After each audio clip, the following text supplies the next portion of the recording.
ములుగు జిల్లా మల్లూరు లక్ష్మీ నరసింహస్వామి దేవస్థానాన్ని దర్శిద్దాం. భారతదేశం ఎన్నో ఆలయాలకు, ఎన్నో అద్భుతాలకు ప్రసిద్ధిగాంచిన దేశం. అలాంటి ఆలయాల్లో ముఖ్యంగా చెప్పుకోవాల్సిన ఆలయం మల్లూరు లక్ష్మీ నరసింహస్వామి దేవస్థానం. ఇది వరంగల్ నుంచి, అలాగే భద్రాచలం ఖమ్మం నుంచి కూడా మణుగూరు మీదుగా మంగపేట మండలానికి చేరుకోవచ్చు. అలాగే వరంగల్ నుంచి కూడా, హైదరాబాద్ నుంచి వరంగల్ మీదుగా కూడా ఈ ప్రాంతానికి చేరుకోవచ్చు. ఇది అత్యంత ప్రాచీనమైనటువంటి దేవస్థానం.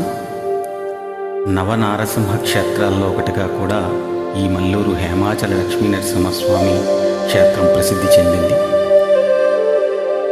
ఈ ఆలయ చరిత్రను చూసినట్లయితే 6వ శతాబ్దానికి పూర్వం ఈ ఆలయంలో దేవతలి నరసింహస్వామి ప్రతిష్ఠించినట్టుగా చెప్తారు. అయితే 6వ శతాబ్దంలో దిలీప కులకర్ణి అనే మహారాజు ఈ ప్రాంతాన్ని పరిపాలిస్తున్న సమయంలో ఇక్కడ తవ్వకాలు జరిపారు.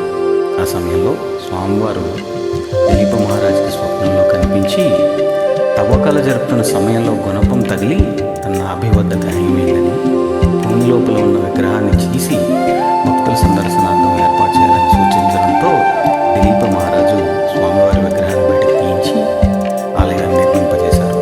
అప్పటి నుంచి మహామహిమాన్వితమైనటువంటి స్వామివారు అందరితో పూజలు అందుకుంటూ వెలుగొందుతున్నారు. అయితే ఈ క్షేత్రానికి అత్యంత సమీపంలోనే ఈ నరసింహస్వామి వారి పాదాల నుంచి నిత్యం ఒక జలధార ప్రవహిస్తూ ఉంటుంది. దీనిని చింతామణి జలధార అని పిలుస్తారు.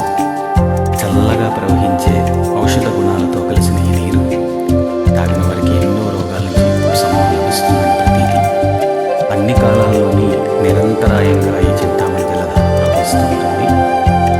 అయితే రుద్రమదేవి ఒకసారి ఇలాగే బాధపడుతూ ఉన్నప్పుడు ఈ జలధార నీటిని తాగిందని, తర్వాత వారు ఆ అనారోగ్యం బారి నుంచి బయటపడ్డారని అంటూ ఉంటారు. అయితే ప్రకృతి రమణీయతతో ఎన్నో విశేషాలతో ఉన్న ఈ ఆలయాన్ని ఒక్కసారైనా సందర్శిస్తే చాలా చాలా చాలా అద్భుతమైనటువంటి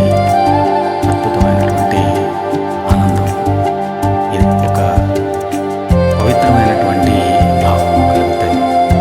మల్లూరు ఆలయ పరిసరాల్లో అటవీ ప్రాంతంలో ఔషధ మొక్కల వనాన్ని కూడా పెంచుతున్నారు.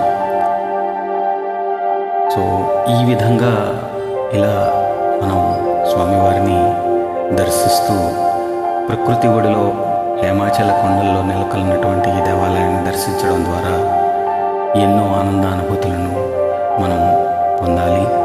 అలాగే ఈ స్వామివారి దేవస్థానం ఎంతో అద్భుతమైనటువంటి మహిమలు గల దేవస్థానం. తప్పకుండా దర్శించండి. ధన్యవాదాలు.